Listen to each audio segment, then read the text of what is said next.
అనుపమమ్మ గారు రంగులెద్దిన చీరలు కూడా అట్టాగే ఉండిపోయినాయి అమ్మా. పూజ చేస్తే పట్నం అట్టుకెళ్తాను, కానీ పూజ చేయడానికి అనుపమమ్మ గారు లేరు కదమ్మా.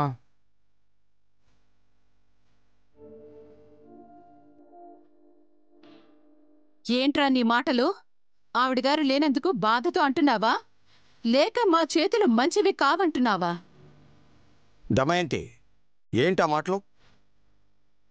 ప్రతి శుక్రవారం మనం రంగులెద్ది నేర్చిన చీరల్లో మొదటి చీర అనుపమేగా కడుతుంది. 22 ఏళ్లుగా అదేగా మన ఇంటి ఆచారం.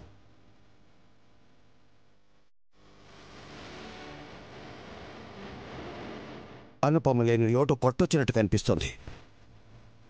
ఇంటి ముందు కల్లాపు చల్లలేదు, ముగ్గు లేదు, కనీసం తులసమ్మకి పూజ చేసిన దాఖలాలు కూడా లేవు. అసలు ఇల్లు ఇల్లుగానే లేదు.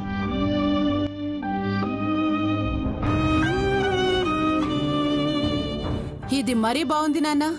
పనోళ్ళు పనులు సరిగ్గా చేయకపోతే ఇంట్లో ఉన్న మేమందరం మీకు పనికిరాని వాళ్ళలా కనిపిస్తున్నామా? అడిగి మరి పని వాళ్ల ముందు మీ పరువు తీసుకోకండి దమయంతి. తులసమ్మ పూజ ఇంట్లో వాళ్లే చేయాలి, పని వాళ్ళు చేయరు.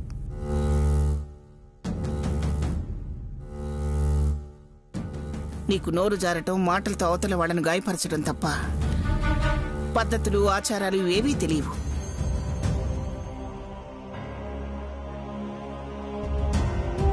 అన్నీ తెలిసి ఇంటిని దేవాలయంలో ఉంచి అనుపమ తప్పు చేసి ఈరోజు ఇంటి నుంచి దూరం అయిపోయింది.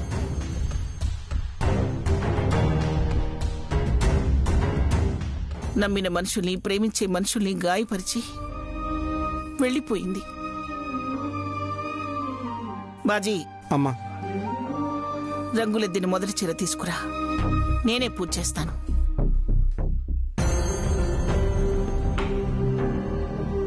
అనుపమ లేదని తన గురించి ఆలోచించే వాళ్ళు ఇక్కడెవరూ లేరు. అలాగని పనులు ఆగకూడదు. అత్తయ్య, నేను వెళ్ళి పూజకు కావాల్సినవన్నీ తీసుకొస్తాను.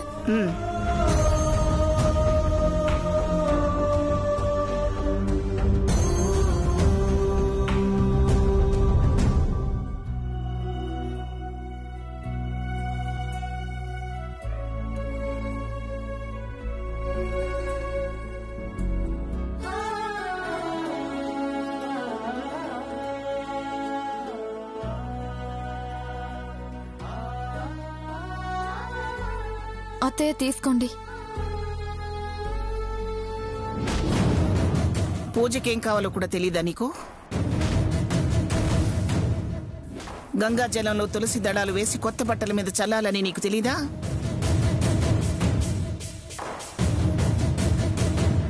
ఎన్నేళ్లుగా ఇంట్లో ఉంటున్నావు? ఇన్నేళ్లు అనుపమను చూసి ఏం నేర్చుకున్నావు? నువ్వు ఇంటి కోడలివే కదా.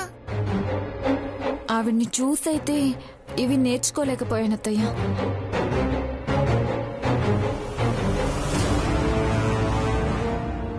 అలాగే కొన్ని నేర్చుకోకూడదని కూడా అనుకున్నాను.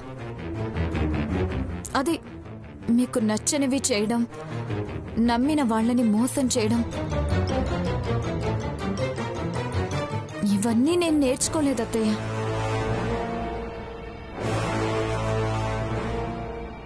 తెంగరదానం అనుకున్నాను కానీ బాగానే చెప్పావు. అక్క, మీ మాట్లాపితే పూజ కానిద్దాం. పల్లవి, వెళ్ళి త్వరగా గంగాజలం తీసుకురా.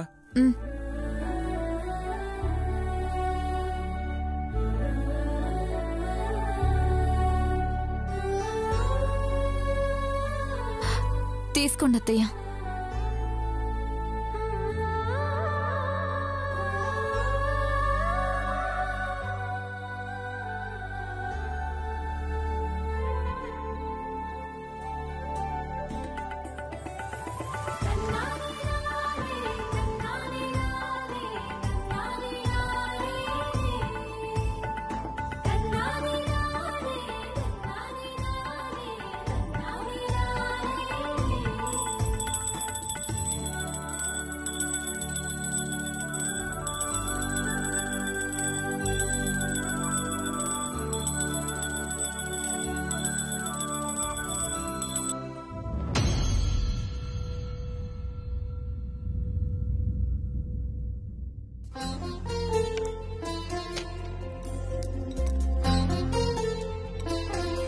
ఈ రోజు నుంచి నా స్థానంలోకి నువ్వు రావాలి. నా వారసత్వాన్ని, ఆచారాన్ని నువ్వు పుణికిపుచ్చుకోవాలి.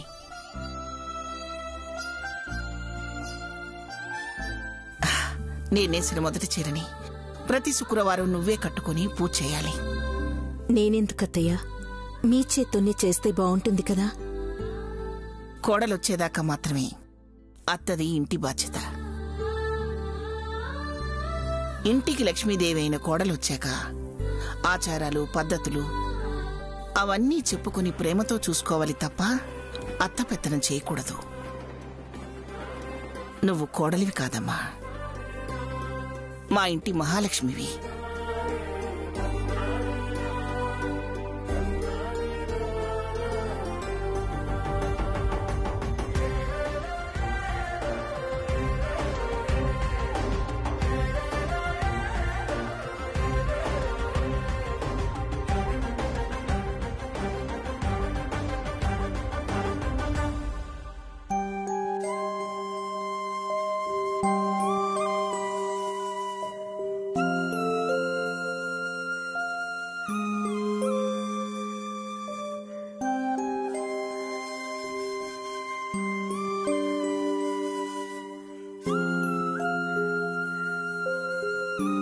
చిన్ని, పట్నానికి చీరలు పంపించండి. మర్చిపోవద్దని చెప్పు నీ పెళ్ళానికి. అలాగే అమ్మా.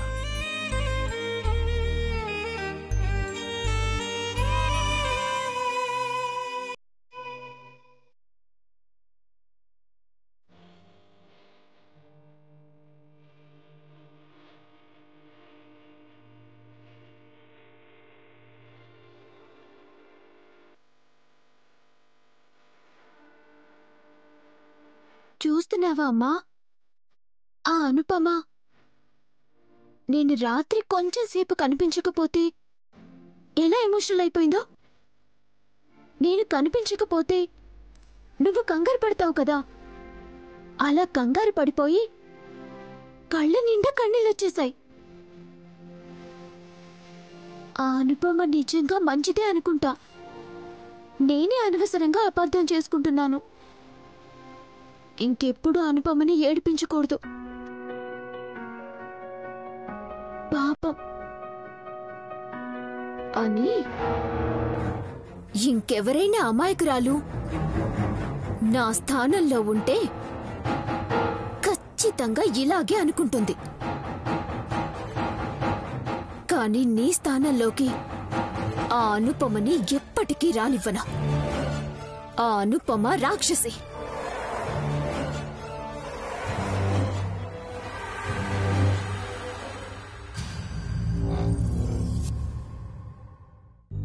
నువ్వు దేవతవి అనుపమ, నా మనవరాలి రాక్షసి మిమ్మల్ని విడదీసింది. ఆ అనుపమే మన జీవితాల్లోకి రాకుంటే నువ్వింకా బతుకుండేదానివి. అందరం ఆనందంగా ఉండేవాళ్ళం.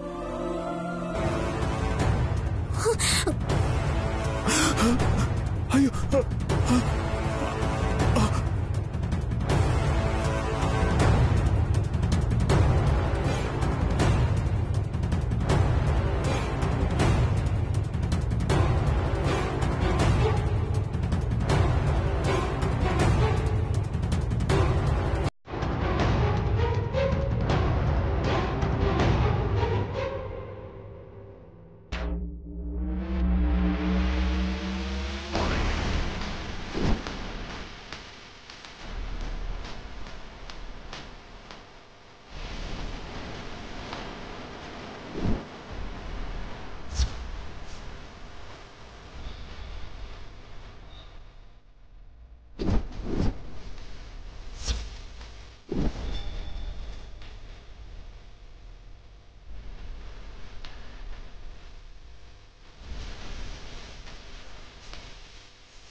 వాళ్ళను విడదీసింది.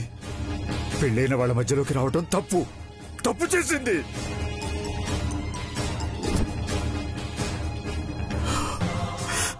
వీళ్ళిద్దరికి పెళ్ళైందా తాతయ్య? చెప్పు తాతయ్య, మాట్లాడు తాతయ్య. వీళ్ళిద్దరికి పెళ్ళైందా? చెప్పు తాతయ్య. తప్పు జరిగింది. దేవత లాంటి ఆడపిల్ల జీవితం నాశనం అయిపోయింది. తాతయ్య, తప్పు జరిగిపోయింది. నిజమే తాతయ్య. దేవత లాంటి మా అమ్మ జీవితాన్ని అనుపమ నాశనం చేసింది. పెళ్ళైన వాళ్ళ మధ్యలోకి సిగ్గు లేకుండా దూరింది. ఆ అనుపమ కంటే సిగ్గు లేదు నాన్న. తను నీ జీవితంలోకి వస్తే తనలాంటి ఒక ఆడపిల్ల జీవితం నాశనం అవుతుందని ఆలోచించలేదు. కానీ నువ్వెందుకు ఆలోచించలేదు నాన్న? అనుపమని పెళ్లి చేసుకుని నువ్వెందుకు అమ్మకి అన్యాయం చేశావు? ప్రపంచంలో నీకంటే మంచివాడు ఉండడేమో అనుకునేదాన్ని నాన్న. ఎందుకమ్మా నాన్నని పదే పదే అనుమానిస్తావనేదాన్ని. కానీ ఈ రోజు ఈ ఫోటోని చూస్తే నా అభిప్రాయం తప్పేమో, అమ్మని తప్పుగా అర్థం చేసుకున్నానేమో అనిపిస్తుంది. ఎందుకు నాన్న ప్రాణంగా ప్రేమించిన అమ్మని పెళ్లి చేసుకున్నాక మళ్ళీ అనుపమని పెళ్లి చేసుకున్నావు? నువ్వింత మోసగాడివి అనుకోలేదు. ఎన్ని రోజులు అనుపమ వల్లే అమ్మ చనిపోయింది అనుకున్నాను. కానీ అమ్మ చావుకి నువ్వు కూడా కారణమని ఈ రోజే అర్థమైంది నాన్న. ఐ హేట్ యు నాన్న, I hate you.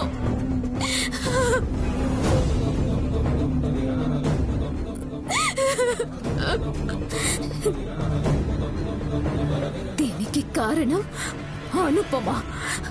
Anupama, Anupama నన్నిక్కడుంచి మళ్ళీ వాళ్ళ ఇంటికి వెళ్ళింది. అక్కడే తెలుసుకుంటాను.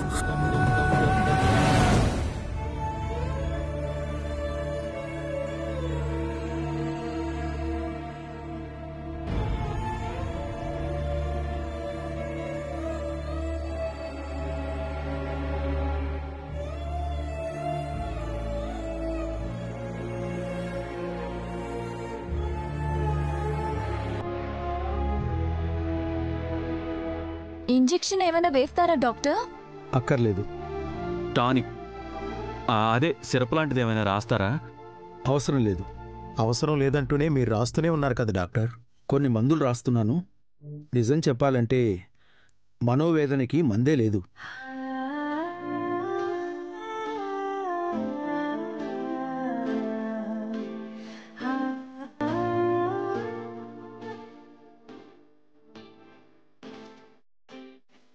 అనవసరమైన విషయాలు ఆలోచించొద్దని చెబుతూనే ఉన్నాను డాక్టర్, కానీ వింటుందా? ఇదిగోండి అమ్మా, ఈ వయసులో మీరు ప్రశాంతంగా సంతోషంగా ఉండాలి. మీరు చెప్పిన ప్రశాంతత, సంతోషం ఏ మందులు అంగట్లో దొరుకుతాయో చెప్పండి, తీసుకొస్తారు. మీకు ఎదురు చెప్పలేనమ్మా నేను. అనుపమను పిలవండి. తనకు చెప్తే నిదానంగానైనా మీకు వివరిస్తుంది. ఆ అనుపమ వల్లే కదా మా అమ్మ ఇలా అయింది. ఇన్నేళ్లు బాగుందనుకున్నాం కానీ నిప్పులు పోసి వెళ్ళిపోయింది. ఇప్పుడు ఆమంటే మా అమ్మని ఇలా కుంగిపోయేలా చేస్తుంది.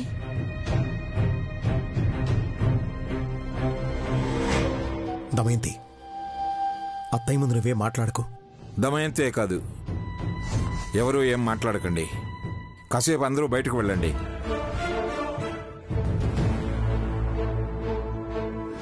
పోతా. ఉంటానమ్మా. నాన్న, ఆ చీటీ ఇవ్వండి.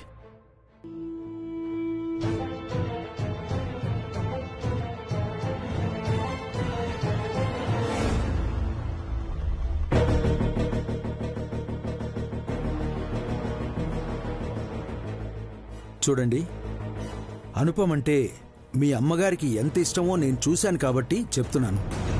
మరి ఆవిడ ఎందుకు వెళ్ళిపోయిందో తెలీదు. కానీ పెద్దావిడ ఈ వయసులో అలా డిప్రెషన్కి గురైతే చాలా ప్రమాదం. మళ్ళీ మామూలు మనిషి అవ్వాలంటే అనుపమని ఆమెకి దగ్గర చేయాలి. వస్తాను. మంచిది డాక్టర్. ఇలా చెప్పారేంటి డాక్టర్ గారు? ఇప్పుడు ఆమెను ఎక్కడని వెతుకుతాం? నేను వెళ్ళి అనుపమమ్మని ఇంటికి తీసుకొచ్చేయమంటారా? ఏరా తమ్ముడు, రోజు నువ్వు వెళ్ళి ఆవిడని కలిసి వస్తున్నట్టు చెప్తున్నావేంటి? తొందరపడి తీసుకురాకండి. మా అమ్మ కోపం మీకు తెలియందేమీ కాదు. ముందు నాన్నకు చెప్పాలి, ఆయనే అమ్మకు నచ్చ చెప్తాడు. మావయ్య కోపిస్తే మనం చెప్పే మాటలు అర్థం చేసుకుంటారా అనుకుంటే అది లేదు. రే తమ్ముడు, నాకు డౌట్. నిజంగా ఆ కోతి పిల్ల కళ్యాణి అనుపమమ్మ ఎక్కడున్నారో నీకు తెలుసా? తెలుసుకోవాలనుకుంటే తెలియదని తెలుసుకోకుండా ఉండలేం కాబట్టి తెలిసిన వాళ్ళని అడిగైనా తెలుసుకోవాలి. తెలుసుకుంటానే. ఏమన్నాడు? నాకైతే అర్థం కాలా.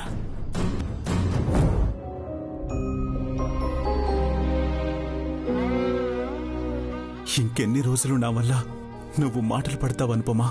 తప్పు చేసింది నేను, కానీ శిక్ష అనుభవిస్తుంది నువ్వు. కళ్యాణి వల్ల నువ్వు ఎంత బాధపడుతున్నావో నేను అర్థం చేసుకోగలను. కళ్యాణికి నిజం చెప్తే తను నిన్ను చూసే దృక్పథం మారుతుంది, నిన్ను అర్థం చేసుకుంటుంది. కళ్యాణికి నిజం చెప్పే. ఆయన చెప్పినట్టు కళ్యాణికి నిజం చెప్పేయాలా? చెప్తే పసి మనసు తట్టుకోగలదా? అమ్మ దూరమైందనే బాధ నుండి ఇంకా కోలుకోలేదు. అయినా నేను నిజం చెప్పినా కళ్యాణి నమ్ముతుందా? కళ్యాణి మాటలు వింటుంటే చెప్పేయాలనిపిస్తుంది, కానీ చెప్తే తనేమైపోతుందో అని భయం వేస్తుంది.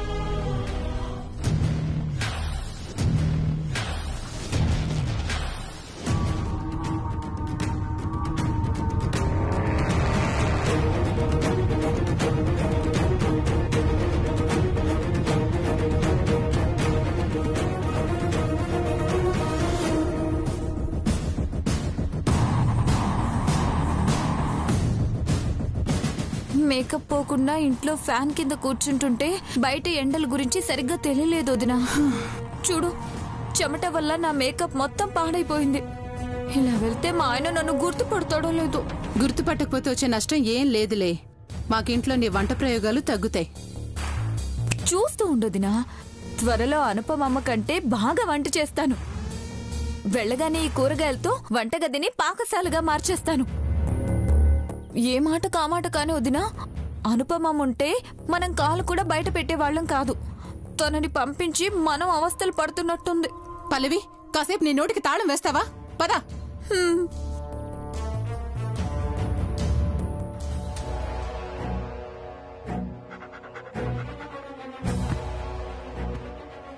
ఎక్కడికి వెళ్ళింది అనుపమ? మా అమ్మ ఉన్నా నాన్న తనని పెళ్లి చేసుకునేలా మాయ చేసింది. నన్ను ఇంట్లో ఉంచి తను వాళ్ళ ఇంటికి వెళ్ళినట్టుంది. అందరి ముందు ఈ ఫోటోని చూపించి ఆ అనుపమని అక్కడే కడిగేస్తాను.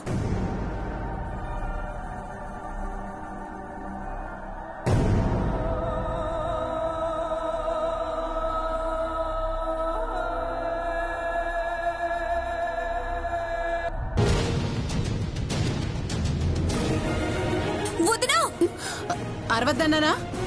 అటు చూస్తే నువ్వు కూడా అరుస్తావు.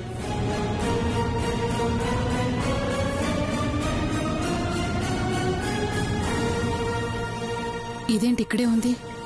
ఊరొదిలిపోలేదా?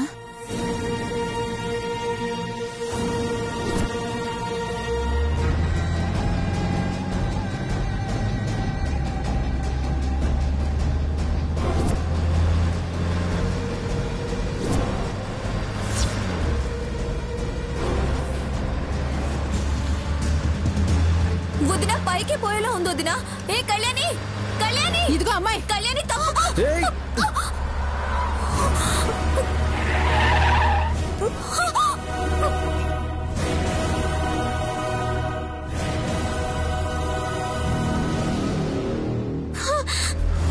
ఏ మెంటల్, ఎదురుగా ఏమొస్తుందో చూసుకునే పని లేదా? కొంచెం ఉంటే పైకి పోయేదాన్ని.